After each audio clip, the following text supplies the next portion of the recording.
Vallabha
Samad Bhakti Siddhanta Saraswati Goswami Prabhupada ki jai, Ananta Koti Vaishnavrinda ki jai, Namacharya Srila Haridas Thakur ki jai, Prem se kaho Sri Krishna Chaitanya Prabhu Nityananda Se Advaita Gadadhar Sivas Adi Gaur Bhaktivinoda ki jai, Sri Radha Krishna Go Gopinath Sam Kund Radha Kund Giridham ki jai, Vrindavan Dham ki jai, Navadvip Dham ki jai, Swami Bhaktivinoda ki jai, Ganga Mai ki jai, Jamuna Mai ki jai, Tulasi Devi ki jai, Bhakti Devi ki jai, Swami Bhaktivinoda ki jai. All glories to the assembled Lord. All glories to the assembled Lord. Thank you very much.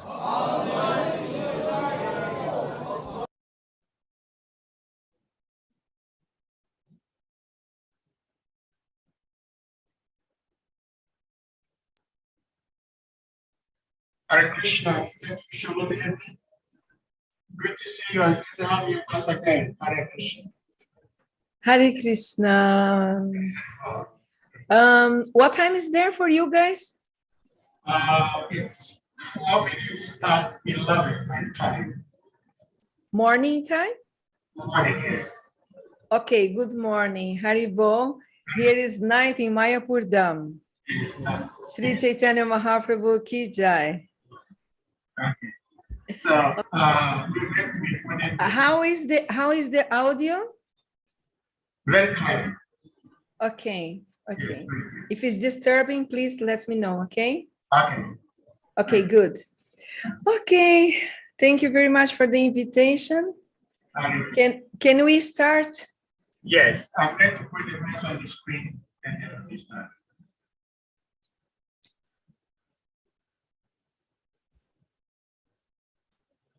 Om Namo Bhagavate Vasudevaya.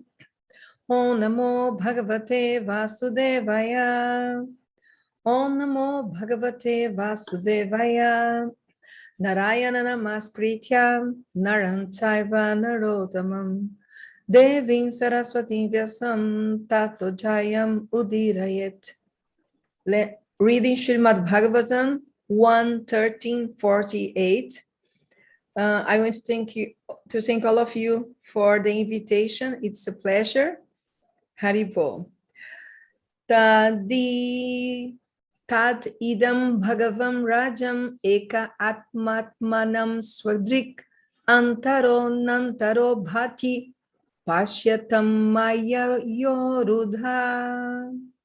Synonymous. Tat, therefore, idam, this manifestation, Bhagavan, the personality of Godhead, Rajan, or king, Eka, one without a second, Atma, the super soul, Atmanam, by his energies, Swadrik, qualitatively like him, Antara, without, Anantara, within and by himself, but he so manifests.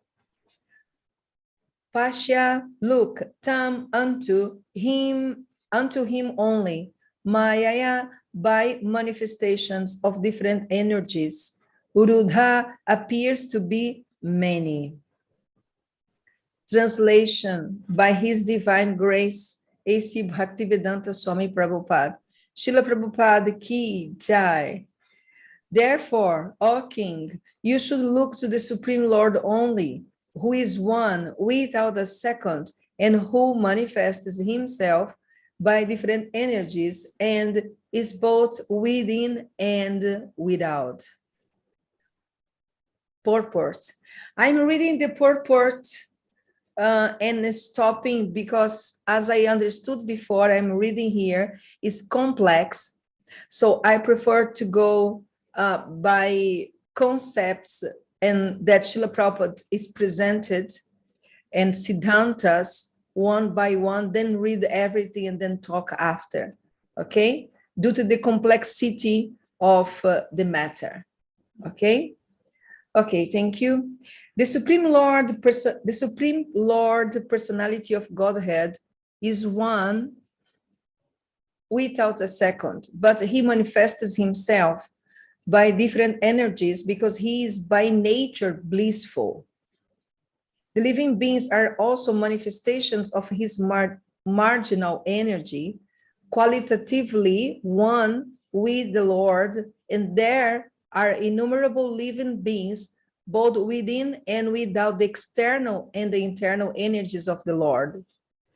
Since the spiritual world is a manifestation of the Lord's internal energy, the living beings within that internal potency are qualitatively one with the Lord without contamination from the external potency. Om Gyanati Mirandasya Gyanam Janam Shalakaya Chakshur Militan Jena Tasmai Shri Gurave Namaha. Vandeham Shri Gurum Shri Juta Padakamalam Shri Gurum Vaishnavam Cha Shri Rupam Sagrajatam Sahagana Ragunatam Vitam Tam Sajivam Sadvaitam Savadutam Parijana Sahitam Krishna Chaitanya Devam Shri Radha Krishna Padam Sahagana Lalita Shri Vishakam Vitam Cha Vanchakalpaturvyascha Kripa Sindhubhyevacha Patitanam Pavanebhyo Vaishnavebhyo Namo Namaha. So, for those who are following every day, you know that this is a conversation between Yudhishthir and Narada Muni. And Narada Muni is giving here a reality shock. This is what he's doing. He is giving to Yudhishthir a reality shock. Yudhishthir, he is very pious, and he has a very generous, and he's a very good leader also. So he cares for people. He cares for the elders. So this conversation between Narada Muni and Yudhishthir started when Yudhishthir started to lament and asking, where are the elders? Where is my auntie? Where is Dhritarashtra? Where is Vidura, my uncles? So he started to ask, and he got very concerned. What happened? What happened? And then Narada Muni comes and gives him a shock of reality, telling him, the truth of the material world. That everybody and everything is under the control of the Lord, not like it's not under your control. And well, you will see in the next verses. Very nice. So here he is telling what you should do in this case if you're very concerned about something or about somebody. So Narada Muni is telling him, you should look the Supreme Lord only, who is one without a second, and who manifests himself by different energies. And let's go to Srila Prabhupada purport. So Srila Prabhupada is telling that because Krishna, he has different energies. Why? Because he is blissful by nature. It's very interesting affirmation. We should look deeper, on this. No, I'm not reading right now. I gave an introduction. Now I'm talking about what I read. Sorry. I just gave an introduction, what I read after. What's good? What's going on? What's up? So this is what's up, the talking, yeah? So maybe somebody just came today, I don't know. So better to remind. So Prabhupada is telling here different energies because he's blissful. What does it mean? Variety means blissfulness, variety. This is the reason Prabhupada is giving here. Different energy. Why? Because he's blissful, he's happy.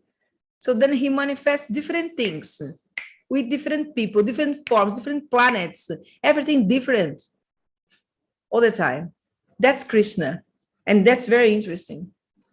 The living beings are his marginal energy. And this is a Chintya Beda, a Beda Tattva philosophy. They're equal in nature, but different in size. That's very common example that Srila Prabhupada always gives about the drop of water in the ocean. It's wet and salty, but it's very small. So, you know, Sri Chaitanya Mahaprabhu is the Supreme Personality of Godhead because only Krishna can do that. His intelligence is so incredible, so perfect, is so high. Everything he speaks it makes completely sense 100%. And this is amazing. This is amazing. So we should think about Krishna, not only the one who is punishing. Oh, Krishna didn't like this, what I did. Krishna didn't like that, because now Krishna is purifying me. Actually, you know what? This is so funny. Sincerely speaking, I don't believe neither of that. That's all the time that devotees are talking that Krishna is doing this to me, doing that to me, doing that. I don't think we are so important like that. I'm sorry to say. I don't think we always that Krishna, every step that we are doing, every stupidity or everything, you know, I really don't believe that. You know what my understanding why we speak in this way, because we are still in the center. We think we are the center. The most important thing, it's about us. My life, my happiness, my unhappiness, my distress, my thing that I didn't get it. I got this, I didn't get this that I wanted because I needed. Look, you're in the center, and your needs, your happiness, your sadness, your friends, your problems, you. I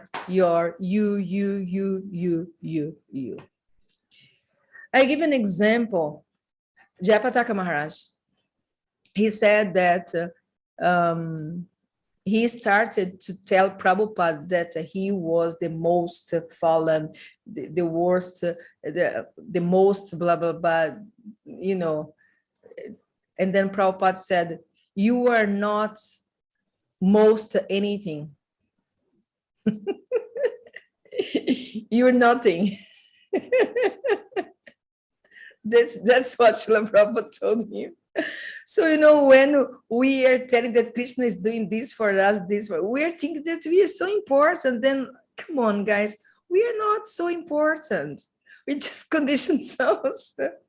And we have to, like, earn and go through a lot to understand that Krishna, he is the center.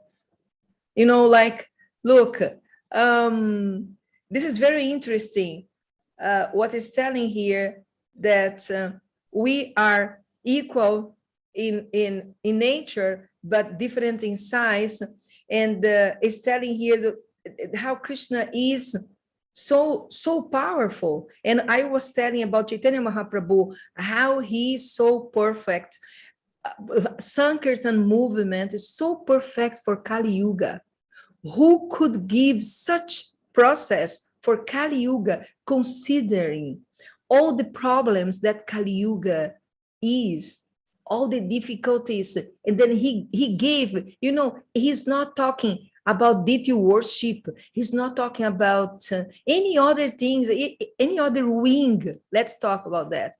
Of Bhakti Yoga, he's talking about Hare Nam Eva Kevalam Kalo Nastieva Gatira Neta.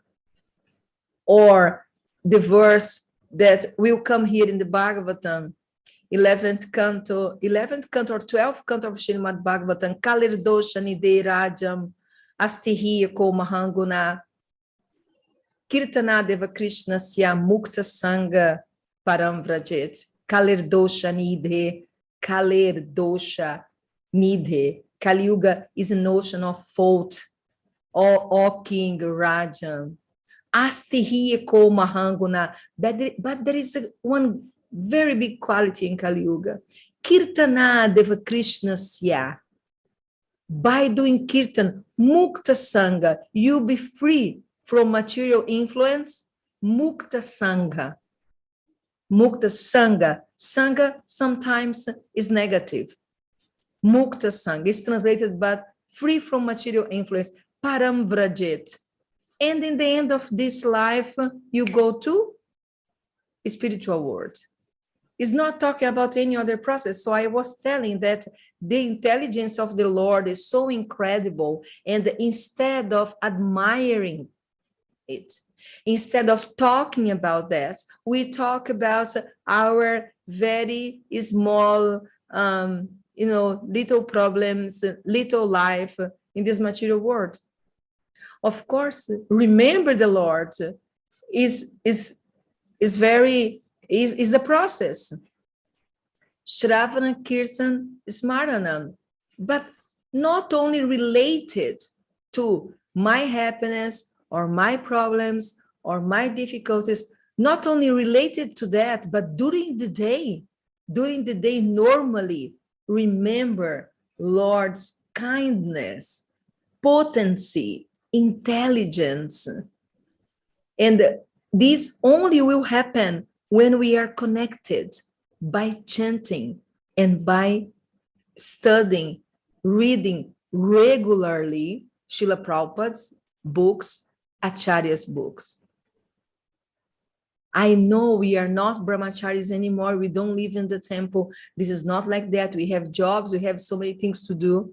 But regularly, even if it's not every day, but we have to take some minutes of the day and some time for chanting and some minutes for reading all the time that we can have a systematically reading of Srila Prabhupada's books to understand the greatness, the kindness, the intelligence of the Lord, that this will enter in our heart and will make us connected with this remembrance, not only connected to our day-by-day struggle in the material world, what we never end. Material world is like that, always struggling. So, okay. So, with the Lord, without contamination from the external potency. I read that the internal potency, yeah, okay, you already know that, isn't it? Internal potency manifests the spiritual world, and external potency of Krishna manifests the material world. Okay? Spiritual world, material world. Bahiranga Shakti, Antaranga Shakti. Antaranga Shakti by Hladini Shakti, Srimati Radharani, Purnamasi. Okay? Woman. Can you imagine Purnamasi? She is the one who makes all the pastimes happens. And in Gopala Champu is describing, she's an asset. Like my God, it's just like those movies on they have these witches, and she's so powerful. So this is Purnamasi's position. In Vraj, she's the one who makes everything happens, and put Krishna also in illusion. That's Purnamasi's position. And this is very interesting. Everything related to the women seen as inferior or less intelligent, it never came from Vedic culture.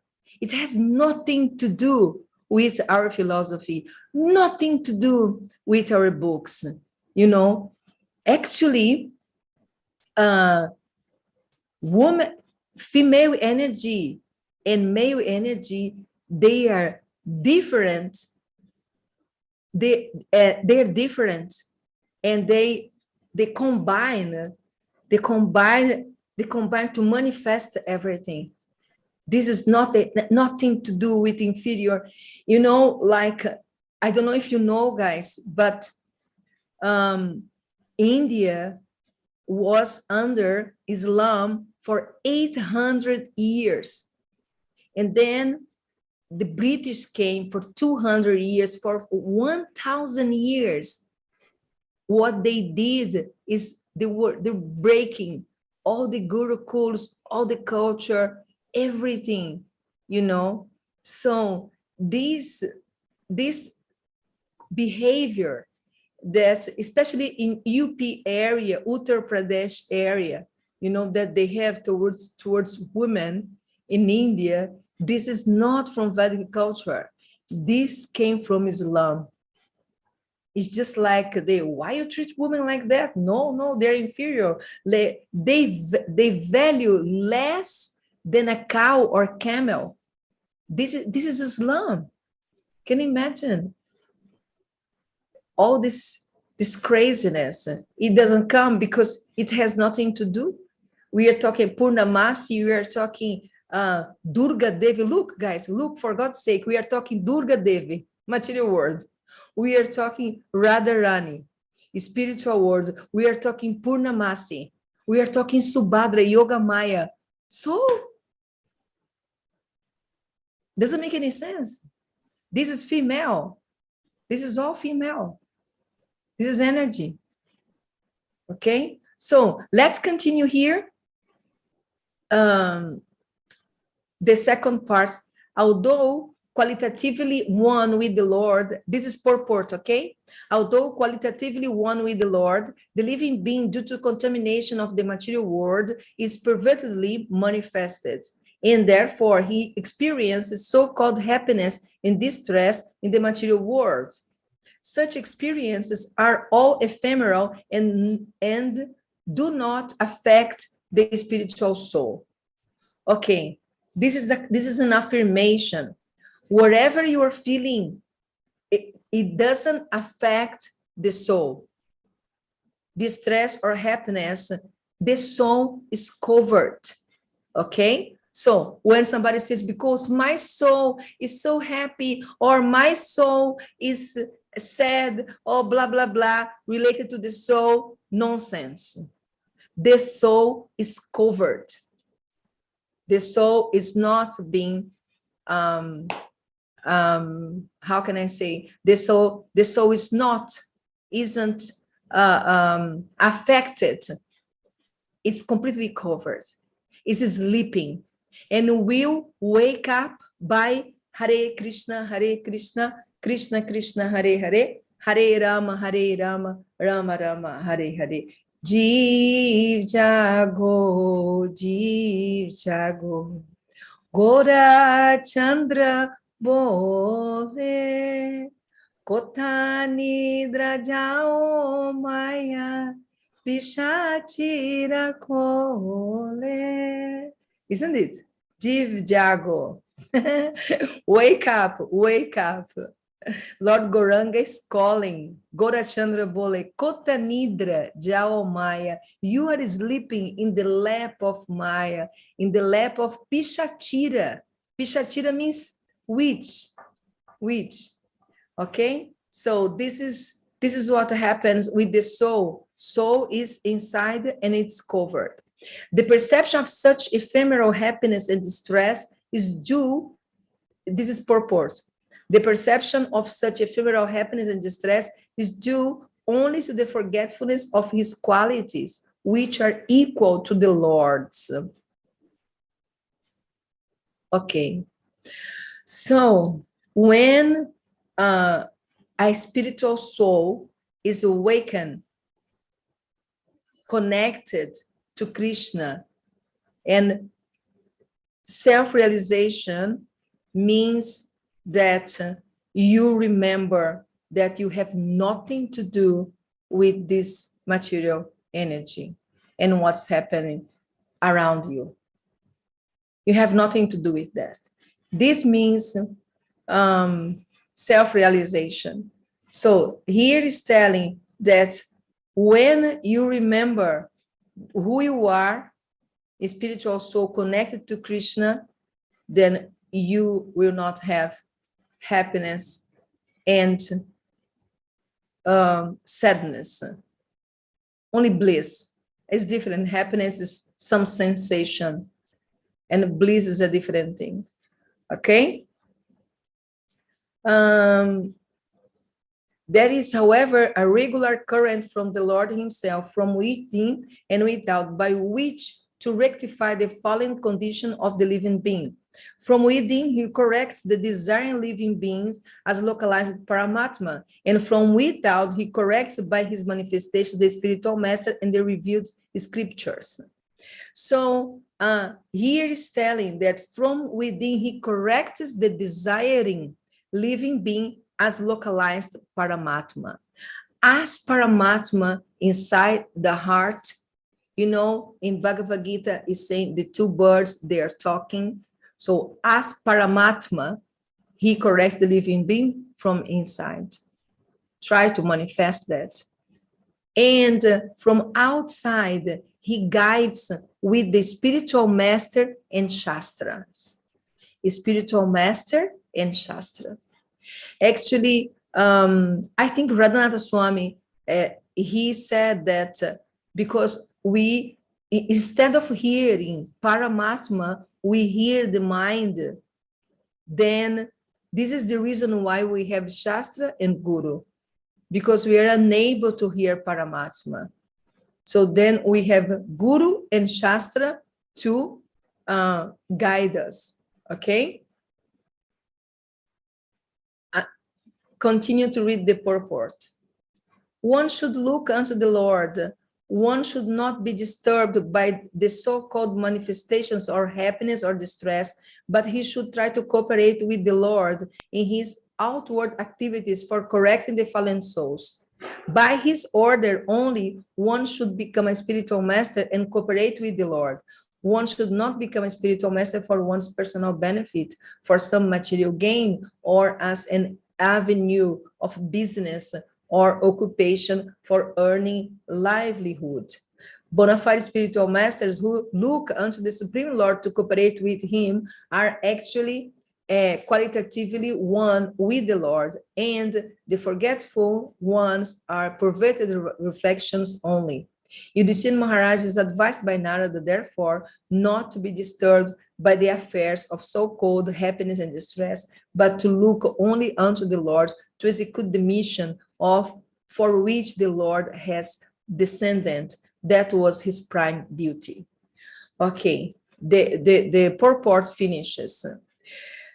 Srila Prabhupada here is mentioning that one should be a guru not for doing some business, be worshipped, you know, like when a person is a very good communicator, a very good in no shastras, and then he thinks, or people like me, so let me, you know, accept some disciples and then teach them, and then this way I don't have to do anything else. Actually, I understand that.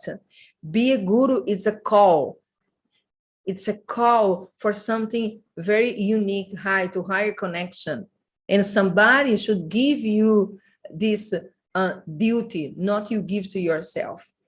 You understand? So this is a very, very interesting point that Srila Prabhupada is, also Srila Prabhupada is like warning us, is creating awareness that how we should,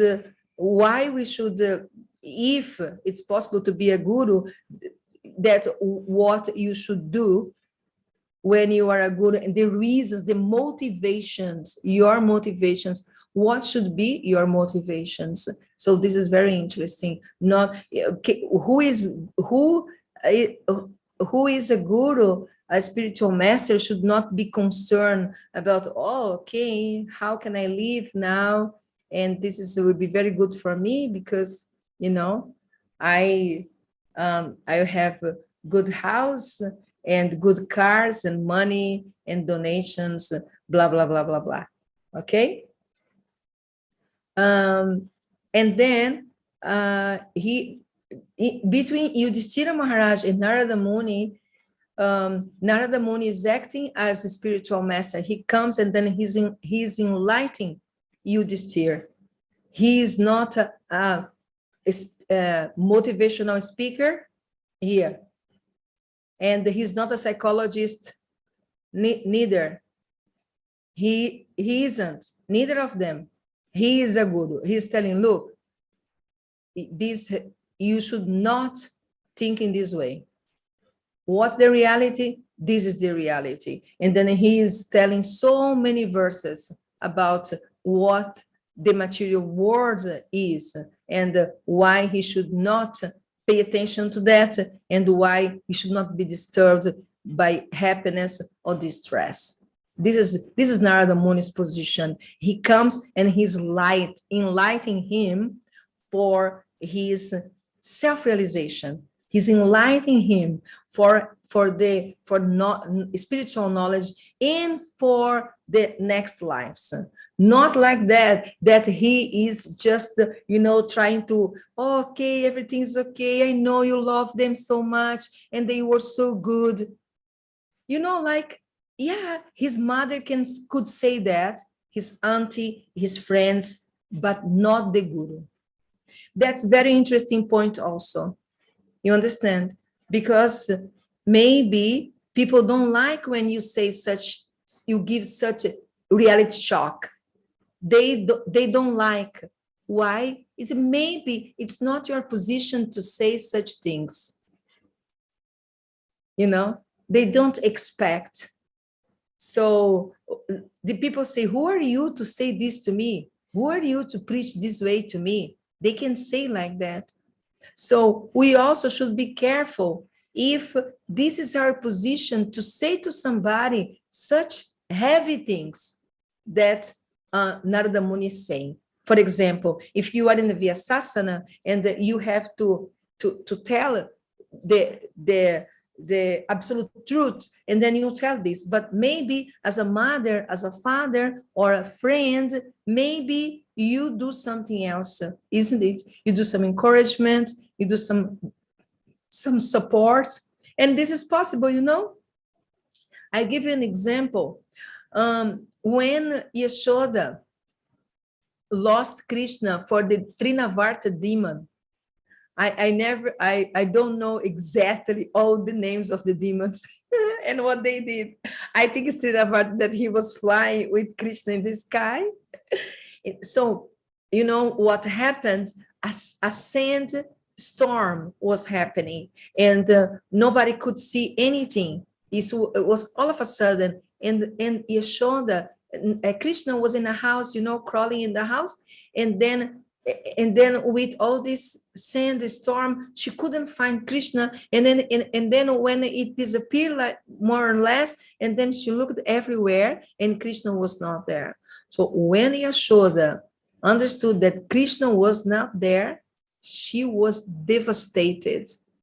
She was crying. She was rolling on the ground. She was feeling so bad. And then the neighbors, they heard Yashoda was screaming and crying. And then they came and then they said, what happened? And then she said, I can't find Krishna anywhere. So they all started to cry. Or Yashoda's friends, the gopis, the moms, say, where is Krishna? And then they were crying with Yashoda. They are not telling Yashoda, why you are in distress, why you are like this or like that. No. They cried with her to give her support. So this is the reason why sometimes we have to understand our positions, if it is in our position to say such things. Because what Narada Muni is saying here is very heavy, but he is in the spiritual master's position to say that. He is supposed to say this. If he doesn't, who would say to Yudhishthira Maharaj? And even, Narada Muni was preaching to Vasudeva because of the problem with the Yadus. So it was a very bad situation when the Yadus got cursed and everybody was very sad. And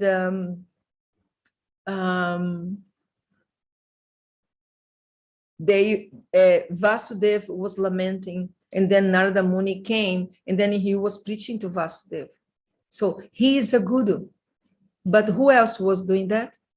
So we should be careful with that. To whom should we speak in this heavy way that Narada Muni is talking to you this year? You understand? And another thing that there is something else that I want to call attention is Yudhishthira Maharaj, because he was a self-realized soul, and but he got distress. He got in distress because of his relatives, elder relatives. You understand? Like he manifests love for them, and he manifests care for them. Okay, so we can observe that everything is in place. Narada Muni is reminding you this year of the real nature of the material world.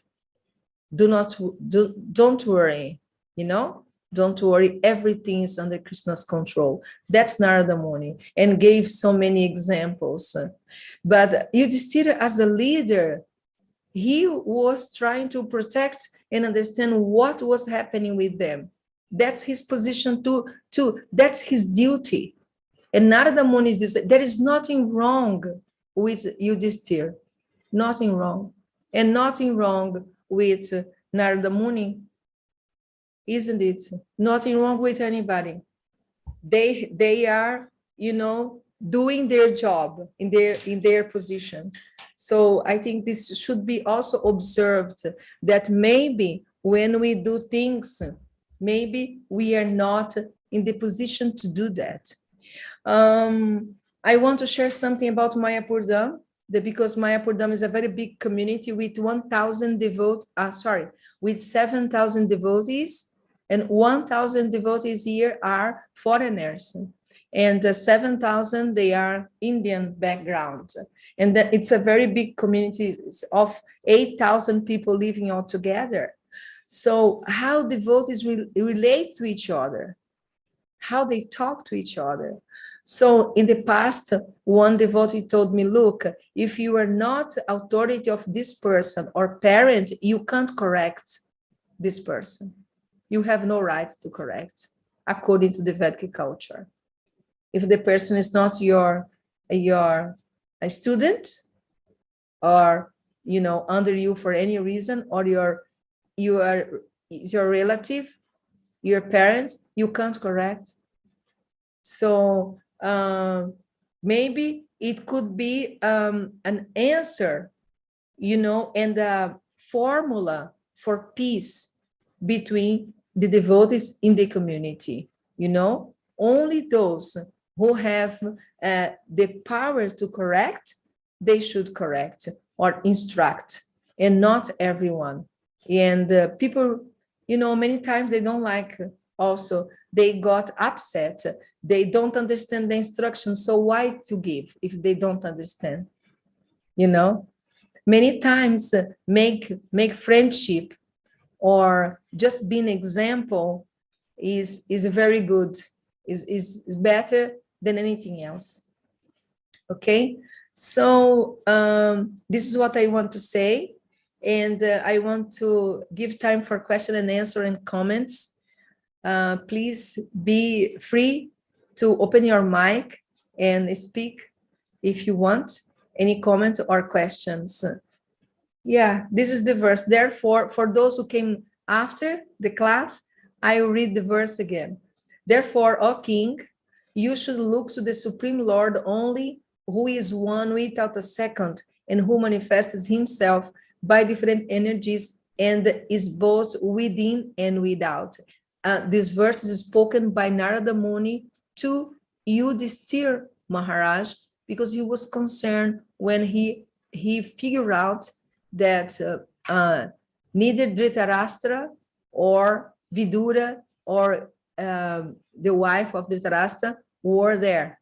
They left to the forest, so he got very concerned.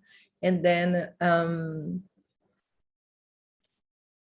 Narada Muni is preaching to Yudhishthira Maharaj. Okay, this is the situation. This is what's going on. Okay, yeah, this is the verse. Okay, so please, your questions. Let's see if the chat there is something. Okay, that's my favorite quote. You are not the most anything. Exactly, me too. I like this one so much. It's reality shock. You're not the most anything. It's just like, whoa, Tommy. Yeah, I listened to that and I also liked it so much. You know, not the most anything. So the one is if you have anything to share, anything to ask, Mother is here in the episode.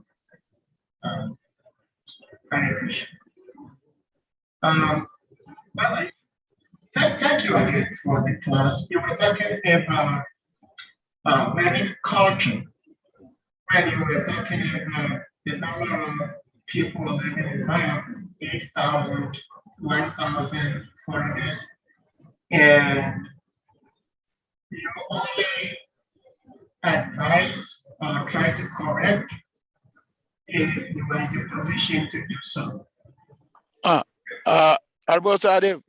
There's too much echo. We can't hear you properly. You can't hear me. Let me see.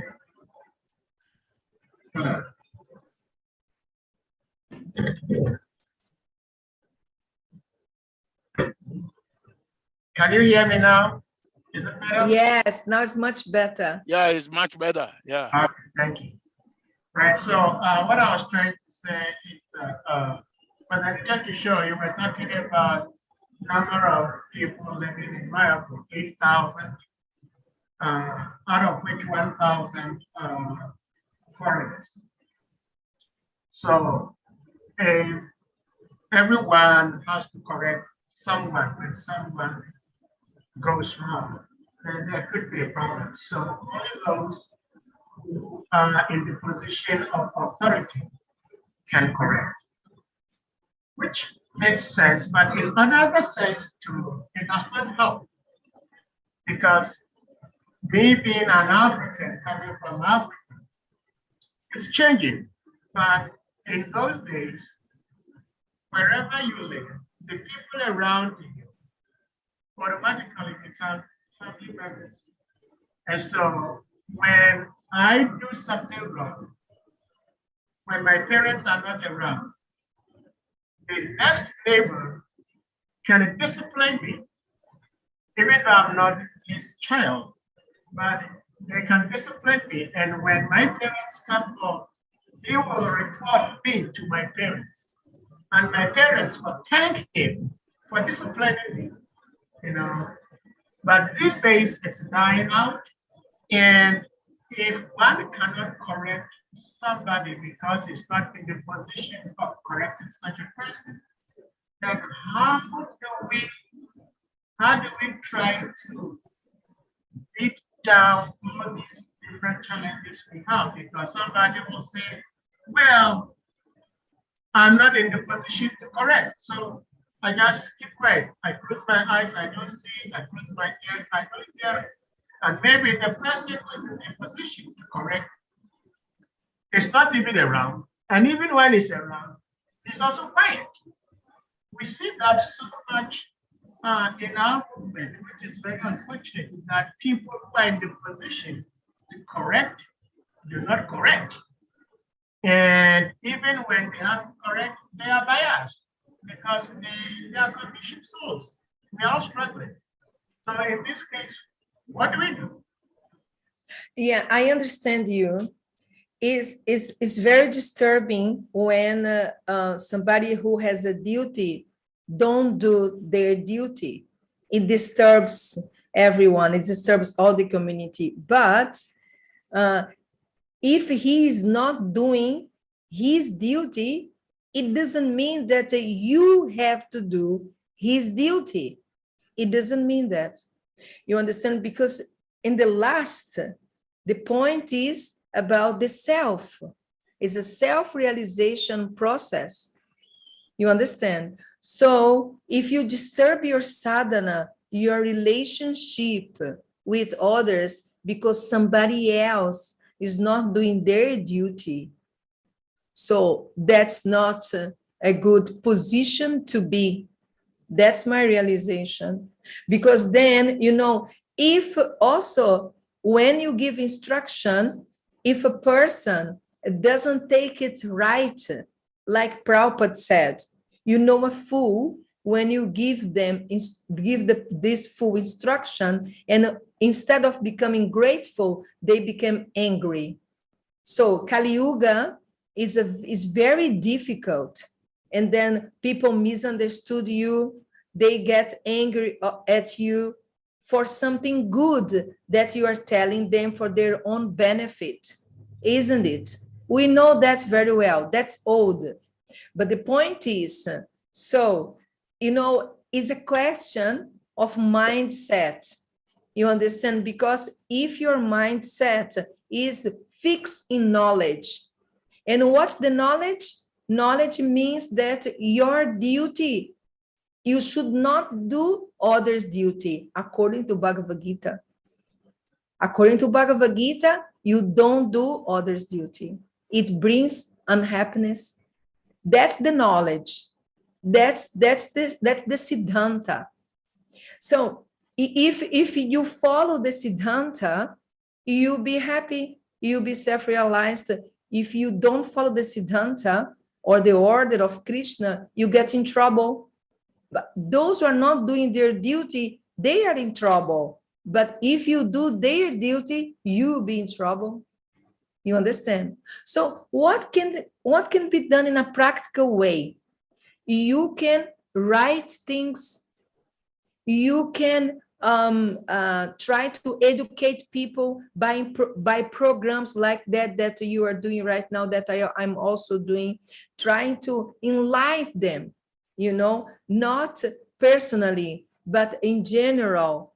But we also can, what's the name? There's a word for that.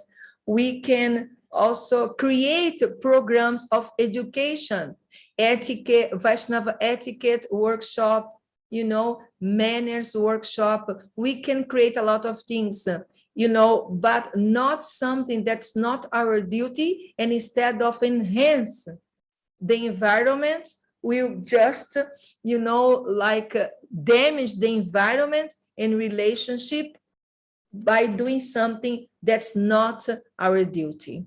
You understand? So I'm talking from a chair that I've been there, and it didn't work. It didn't work. It was much better when I was just having friendship with people, and then if they want something, instruction, tell them. Otherwise, no. And we can do that. It's possible to do. It's just a question of habit. We have a habit to correct, and then you start to renounce to correct, and then it will become a habit that you really don't know what people is doing right or wrong, because it's not your duty to correct them.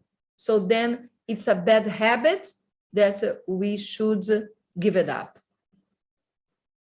I'm telling this for you, your Prabhus and Mataji's own benefit, because then you can have good relationships by fall, not because of having good relationships, but because it's the Bhagavad Gita Siddhanta. Don't do others' duty.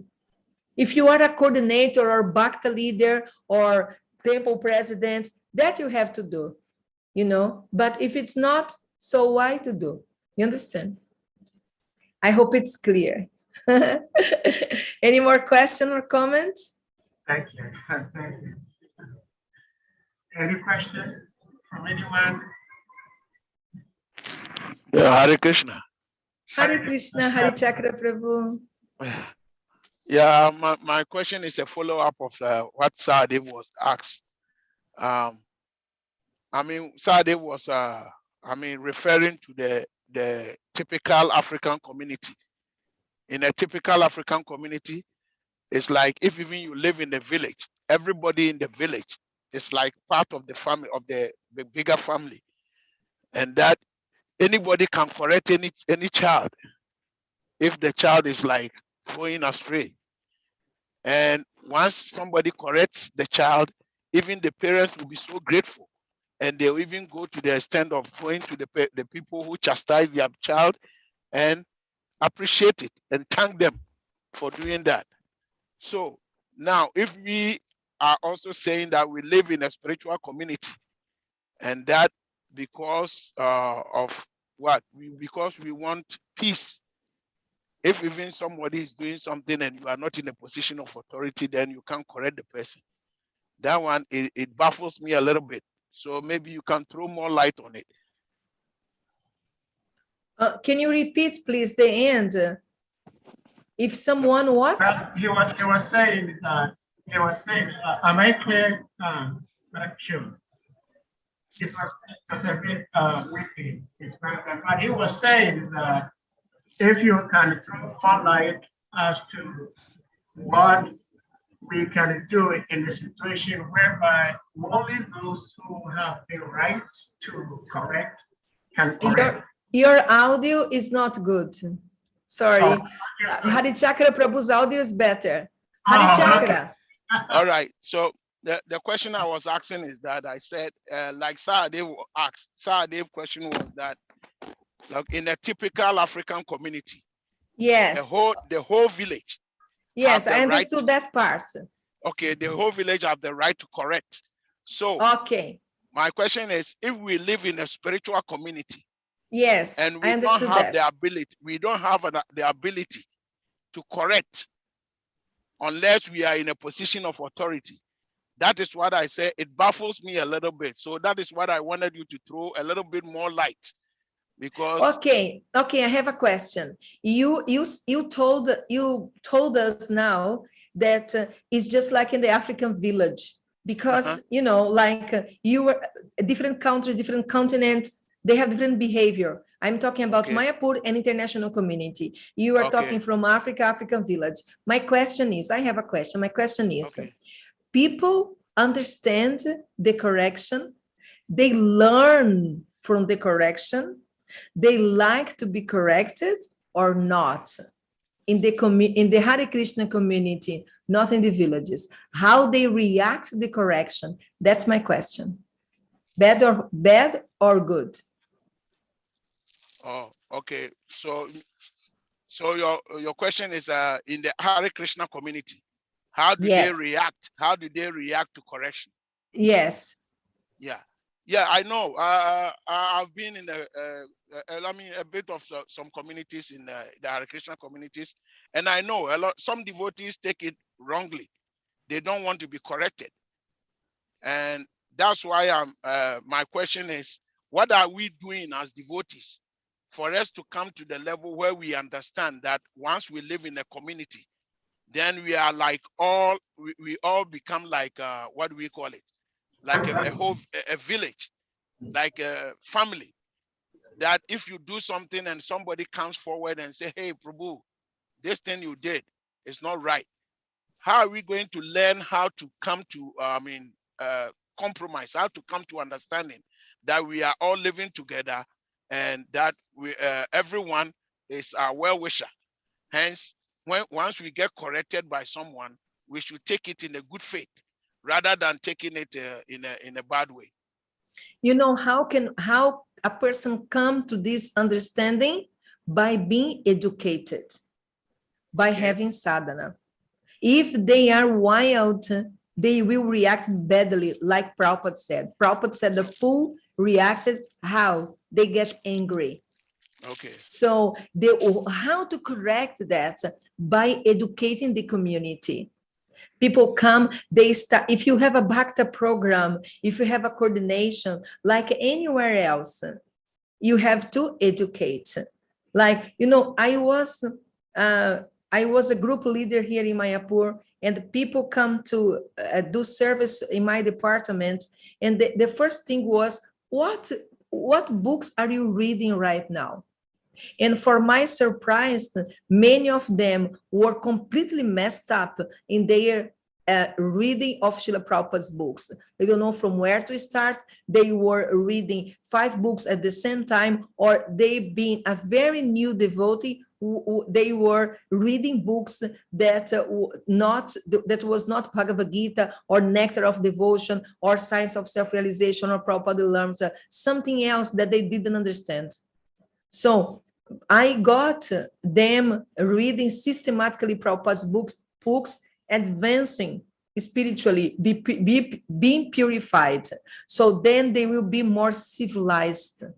That's my understanding, you know. But the point is, if your correction makes people upset, they don't progress, they got angry, and this breaks the relationship, so what's the use? This is what we have to think. Is it bringing benefit, or is this damaged the relationship? You understand? So that's my point. I found this. How can I say? I am in ISKCON for the last 30 years.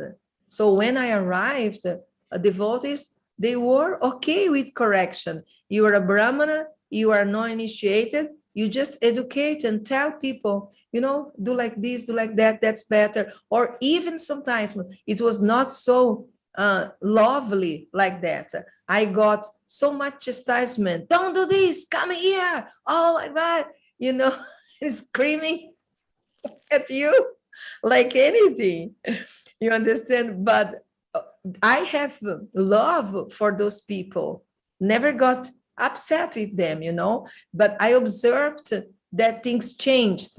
So we are still here, and we are still young, and we have so much life, you know, in front of us. And this ISKCON, 35 years ago, ISKCON, 40 years ago, 50 years ago, ISKCON is done.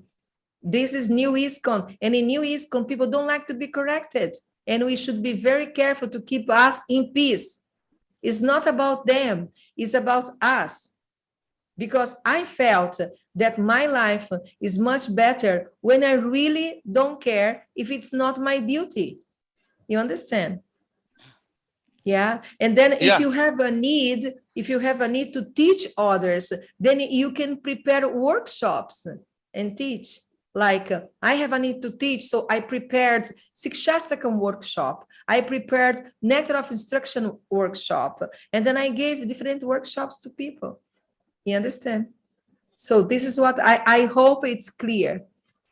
Oh, yeah. It's okay. Yeah. Because especially about the education part that you are talking about.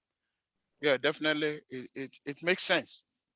I mean, if we educate people about, I mean, for us to, all of us to come to the understanding that once we live in a community, then we should behave like members of the community.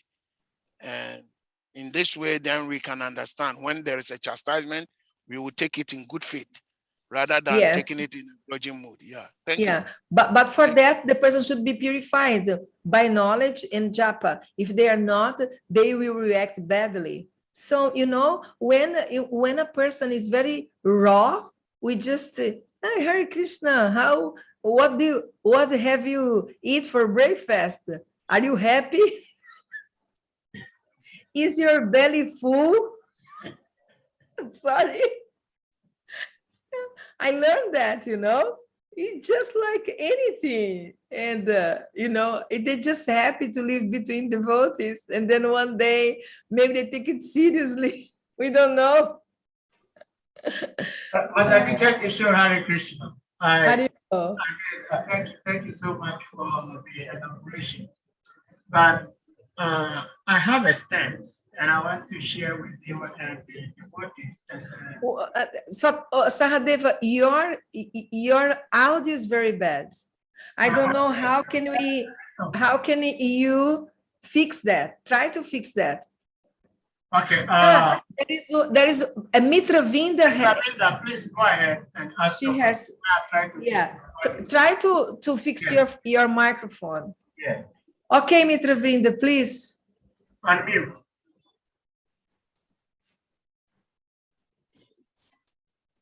Okay. Hello? Yes. Hare Yeah, we can Hare hear you. Krishna. Hare Krishna. I wanted to say thank you for sharing such wonderful information. Thank It was you. quite detailed, and clear that you prepared, which is always a good thing. You shared the aspects of Shastra that are relatable to consciousness, seva, and communication in relationship. And again, I greatly appreciated it. Okay. My comment is actually a suggestion, Yes. and it's relatable to your statement about Islam. In Islam, Okay. that women are abused. They're thought of or treated less than, I guess, a camel. and cows. Yeah. Yes. Yeah. Yes. And so my suggestion regarding that is Yes. that we have to understand that, the body is fallible, it's imperfect. So The when body the body is imperfect. The body is Imperfect. imperfect. Okay. Correct. Okay. Correct. So when we speak of other spiritual traditions and practices and Okay. worshiping God, because Okay. our culture is non-sectarian, we must be Okay. respectful of Yes. the fact that is a practice of worshiping Krishna with a different name. So, because in ISKCON and in other places with imperfect people, women are treated badly, worse than camels and cows also in certain instances. Where? So we cannot blanket Where? the abuse. Where? Where what? What does that mean? Are you not I'm sorry, what do you think? I understand what you are talking about, and I did the research and a big research about Islam. I know very well what I'm talking about. So I'm asking you, where women is systematically abused by law? That's not in Islam. Where? So you said you did. The connection is bad. Yeah, the connection is bad. The connection is bad. I don't know if you can hear me. Law. No. You mentioned Islam. Yes, I mentioned Islam. Yes, because I did the research. You didn't mention Islam law. So my point is this. Yes. According to Shastra, we are non-sectarian. Just a second. Now you go very slow. Which Shastra? According to our Shastra. Which and one? SRIMAD BHAGAVATAM, Where? Krishna consciousness is non-sectarian. Have you not heard this? So, and what does it mean that when you are telling that, yeah, in Islam, women, daughters, they value less than a cow and a camel. And there are only 2 years ago that they put equal value for women, a cow and a camel. So okay. I advise you do something. I'm very open to any May I finish my suggestion first? No. As a matter of etiquette. Class. No, this is my class. First, you go and research by lawyers from America. They came from Islam, the women, and they did a study about why the woman is treated the way they're treated in Islam. I did a research in India. I did a research in America to sit down here and talk. So you do the research and then we have a discussion. Okay? That's what I'm going to finish my comment was, and my suggestion is that no when problem. we speak about other, I've been around for a minute or two also. I'm not new. Okay. The reason we address non-sectarianism is because it's relatable to anyone's path to Godhead. Anyone's path, which may to be Godhead. different. Okay. Correct. If let me excuse me, I'm it not was finished. a path to Godhead, no.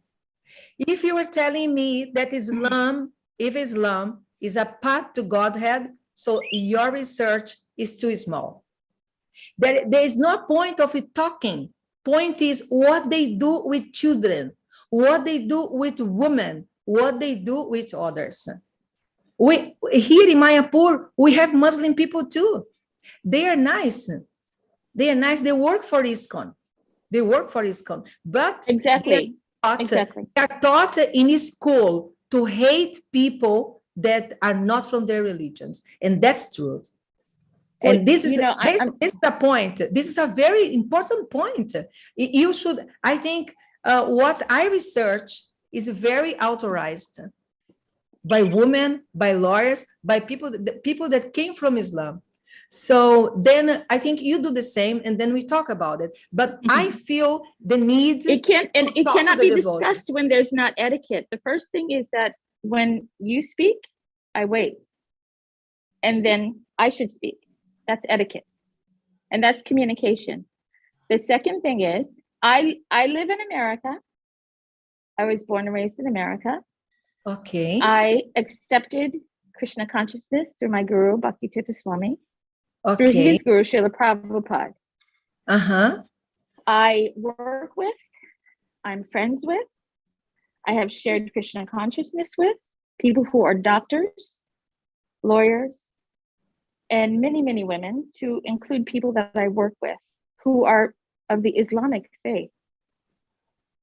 And my research has been going on for quite some time. So this law you're speaking of, you know, people are, we err. God is perfect. The pure devotees are perfect. However, laws change, and men make and adapt to different laws, such as in ISKCON right now, they've allowed women to be gurus. I don't have any aspirations for any type of guruship, but this has just recently been allowed, although it was a part of the entire process, if we consider that we are not our bodies. However, and that's in Shastra. So I'm suggesting that we not speak in a way that blankets a tradition of one's free will and right, according to Krishna, to worship God in whatever way. Now, the aspect of how women are treated, from my understanding, comes from the individual free will of anyone to treat anyone any kind of way, and to write. The women that, I'm not finished. The women that I know, they tell me how there are things and ways that do not reflect Islam and the way that women are treated. Okay, this is very rare and very interesting. It's fine. It's fine. It's okay. But I have to tell you and my fellow friends and wherever I go that Vedic culture is very different from Islam. And the way women is treated in India nowadays has nothing to do with Vedic culture, but has to do with the Islam culture. And this is so widely. I went to Bangladesh many times for preaching. I live in India. So this is what I'm saying. So if you can, this is not like a speculation, but a reality. And you are coming from other reality or other friends or other society, it's fine. But the reality here is this reality. And I have to say it. It's my duty to say. Okay, I did MBA in human resources. My duty is to say. My duty is to I say. can give you many resources also who have been raised in Islam. I'm just stating to you, and the sharing that you're doing, that when we speak in a way that reflects a person's worship. I'm going to preface. Okay, I didn't spoke about that. I haven't spoken about that, but it's fine. It's fine. I need to reflect also that I'm talking about the abuse of women. At even laws in America, women were treated terribly in America and so many other places. So my suggestion is to not blanket that with how someone worships. Because I know women who were raised in Islam. Sincerely speaking, I am Brazilian and I live in India for the last 12 years. And we may say that in Brazil, we women also go through domestic violence, and then we got some problems and here and there. It's everywhere. But that is everywhere. not compare. In every law. There is nothing compare to live here as a woman. And that experience, I think, I'm sorry to say, you don't have. The women here, how they are treated. I'm grateful to believe. Know where I was born. I'm grateful to it given me. My point more so is how we're speaking or blanketing a path that people have chosen to worship Krishna with its man-made imperfections or man-made injections of imperfection. Mitra Vrinda, you know what I'd suggest for you? That when you give your class, then you give your talk the way you want. And when I give the class by NITYA Kishore Dasi, I share what I live, and what I experienced. This is what I suggest. Yeah, but our experiences you gave a suggest, they're not and I'm perfect. giving to you another suggestion. Okay, Hare Krishna. Yeah, that's perfectly fine. Thank you. I'm just saying, don't use Krishna consciousness as a battering ram for any reason at all. Okay. Hare Krishna. Okay. Hare Krishna. Well, thank you. NITYA Kishore, am I clear this time? Oh, very good. Okay, good. Wonderful. Okay. So, yeah, I want to say something. Yes. Thank you all for listening. And I think, you are all speaking the same thing. It appears to be somewhat different, but I think the essence is the same. Yes. Because yes, true. We all belong to the same organization, Hare Krishna, that we all love so much, and we love Hare Krishna. That means that we love all beings, regardless of their religion, regardless of their color, regardless of their faith, whatever. Yes. So Must. In that sense, we are all doing the same and saying the same thing. It's just because Mitravinda spoke the way she spoke because of where she is from. And you also spoke the way you spoke because of where you are at. Yes. Because here in the States, there are certain things you say, especially, let me say this, when I first came into this country, US, from Ghana to US, there were certain things I used to say which meant nothing to anybody in Ghana. But because I was here in the States, when I said those things, I almost got myself in trouble. For example, I saw Mataji, and I did not see her for about a month. And then a month later, I saw her. She was from UK. She came back to Giranagri. And I said to her, "Oh, Mata, you're looking so wonderful. You put on some weight." And that was a disaster. I should never have said that. I mean, in today's world, in my growth here in the West, I can never tell a woman that you gain weight.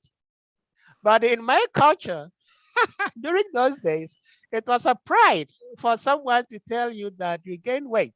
So I learned. And so that is, I think, part of the reason why Mitravinda Devi is speaking the way she's speaking. And you're also speaking the way you're speaking because of where you are at.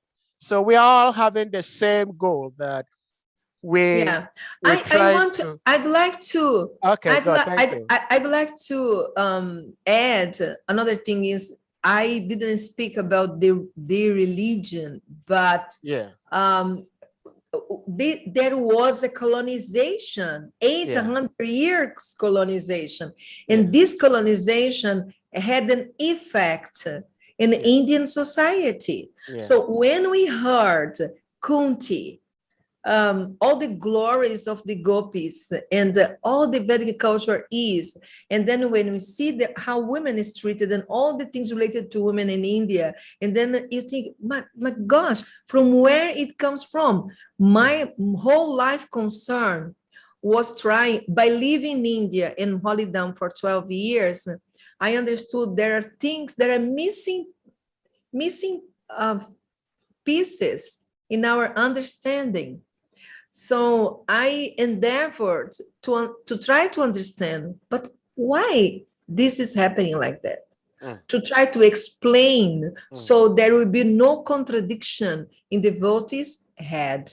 Yeah. And it has been very good for the devotees to understand, oh, this is what happened. Yeah, because we can't deny that in Islam, the female, the way is seen or treated. In Brazil, you're a woman, you can be anything.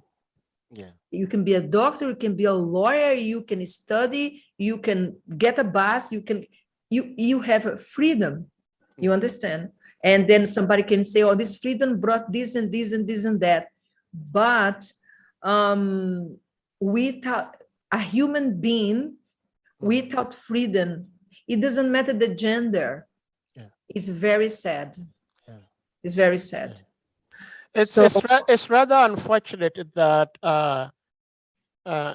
in our mundane Earth planet, almost everywhere you go, women are not very much well treated. Even in places where women are treated fairly, it's still nowhere close to the way men are treated. And hopefully we will come to a point in our lifetime where we see women treated just like men, women, we are all human beings. Because as we speak in the United States, if I'm working the same work with you, Mother NITYA KISHORE, I earn more than you simply because you are a woman. Even in today's US life, men and women are not paid the same for the same job they all do. And in our Krishna consciousness, there was a time, I won't mention the name, but he is a very revered guru in our movement. He once visited one of our centers in Washington, D.C., and he saw a woman chanting Jaya Radha Madhava to give Bhagavatam class. He blocked his ears and immediately turned away. He said, there is no way I can listen to a woman preaching Bhagavatam. And so it's a problem. It's a problem that when we become conscious of it, then we try to work towards getting rid of these biases. Yeah. So thank you all. I'd like to remind everyone that things always can be worse. Yes. One of the things that I do is to listen, especially Mayapur. You always get the people from different places. Apart from what you hear in the news or YouTube videos or blah, blah, blah, you speak to the people directly. You see what is happening directly. You know, I have friends studying here from outside. Me, myself, is living here. And then you go to another places in the West, and they are thinking, oh, there is also violence. Yeah, but it can be always worse. You understand? Yes. So we have to be compassionate, and the places where law is retrograde, is still retrograde, and people still are thinking that they should not respect others based on their gender. You know, that's very bad. Or judge. This is inferior person. Oh, why this person is speaking like this? Is just a woman. That's the mood. You understand? But you go many other countries, and I didn't feel the same. I traveled maybe more than 30 countries in the world preaching, distributing books. And then it's not like that I am just imagining something. You know, there are violence everywhere, but some places you just feel your self-confidence is not attacked all the time. Yeah. You can stand, you can be yourself. Yeah. And this is very, very valuable and very, very precious. So when we see that, we should appreciate, even if there is some problems, you know, because not everywhere is the same. Yeah. Okay, Hari Chakra, or Okay, somebody so else much. wants to talk. Anyone else with any question? Anything to say? Srimad Prabhupada, you have something to say? Salika, Oladimeji, Hare Govinda? Krishna, sir. Hare Krishna, Hare Chakra, yes, please, go ahead. Yeah. Well, if I understand, I mean, I know the issue is somehow resolved. But if I can understand the point, the angle that Mitravendra was coming from, you know, it's like I personally have read the Quran very thoroughly and studied certain things in the Quran.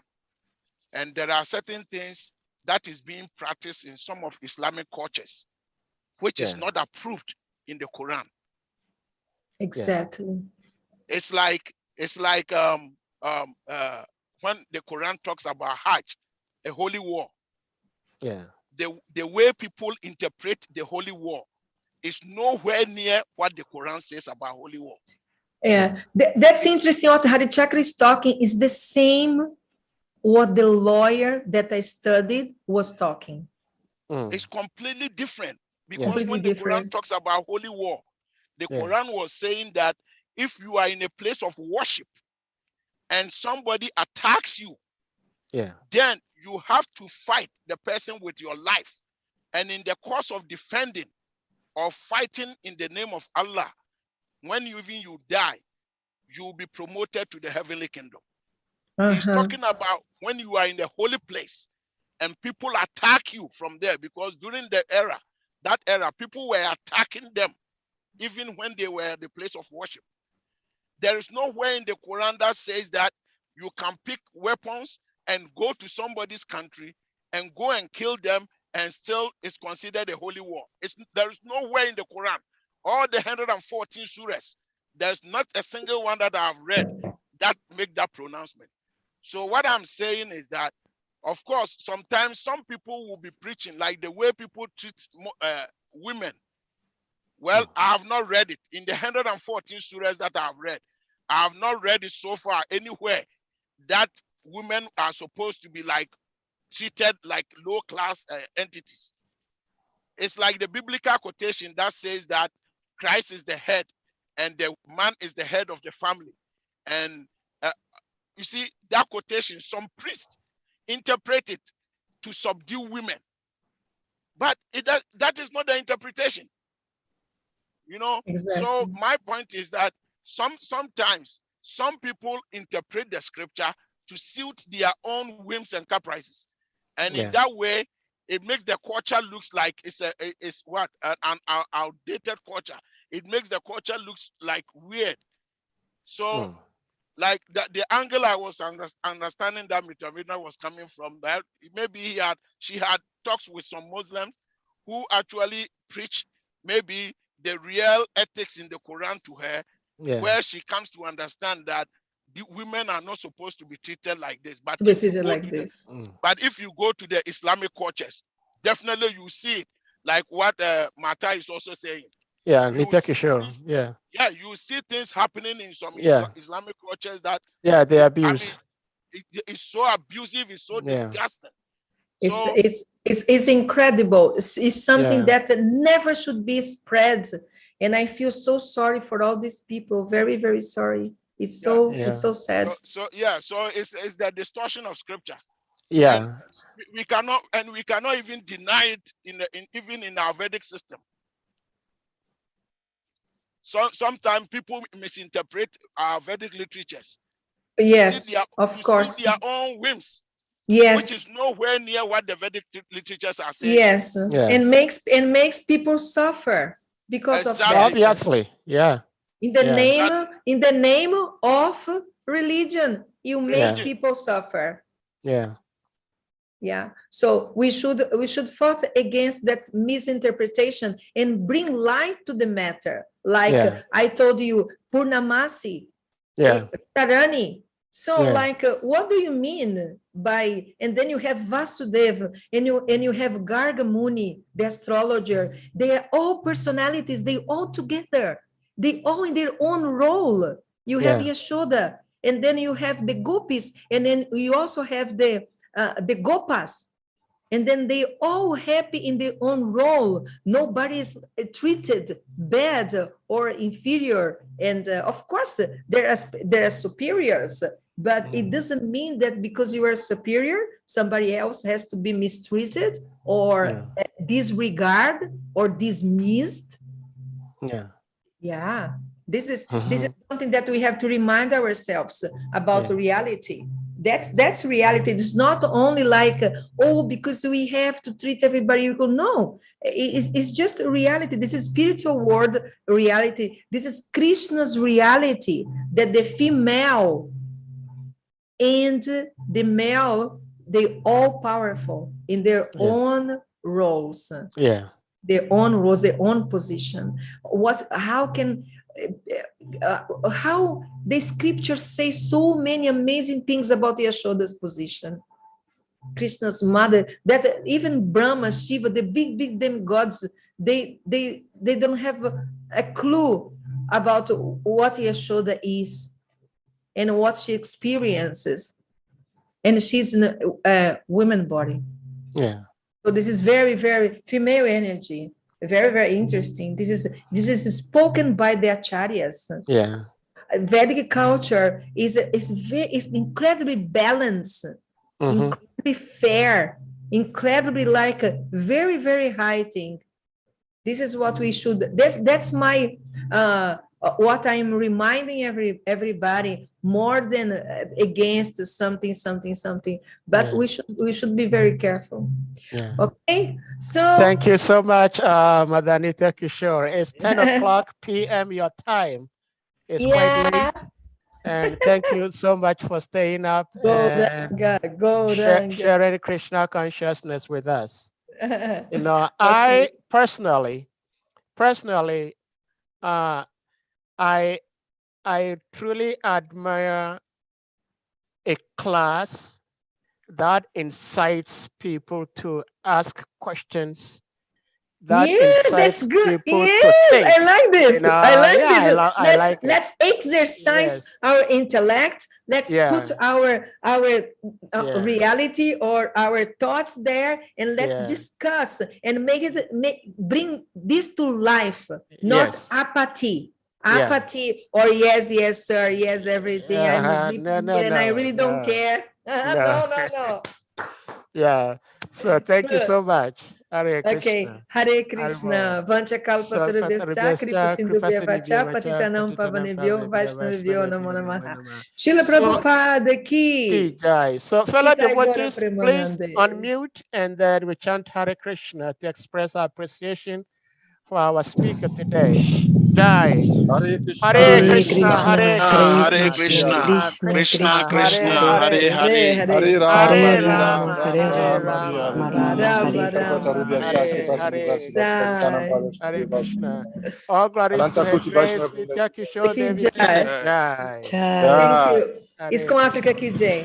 Hare Krishna, Prabhupada ki.